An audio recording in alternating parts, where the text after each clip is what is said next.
हे good morning. कसे आहात? मस्त ना? मी पण मस्त आहे. आणि मी जाते पुण्याला माझ्या काकांकडे, कारण मला तिथे गणपतीसाठी जायचं आहे. आणि शौर्याला 1 हप्ता सुट्ट्या होत्या, तर विचार केला की आपण पण जाऊन यावं कुठेतरी बाहेर. त्याच्यामुळे मी जाते.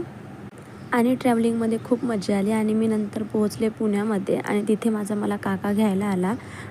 आणि एवढा पाऊस होता तिकडे, बाप रे बाप! आणि बघा मी कशी भिजते, आणि मज्जा पण तेवढीच येत होती.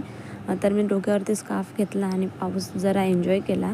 आणि शौर्य पण ओला झाला थोडासा, पण मज्जा पण तेवढीच आली. आणि नंतर मग आम्ही घरी पोहोचलो. जरा वेळ लागला 10 मिनटं घरी पोहोचायसाठी. आणि जेव्हा घरी पोहोचलो तेव्हा माझ्या काकूने खूप मस्त जेवण बनवलं होतं. पुरणपोळी, परत मूग भजी आणि पाटवडीची भाजी, चपाती, भात वगैरे, आणि मस्त जेवण केलं आणि आराम केला. आणि आपण भेटूया पुढच्या व्लॉगमध्ये.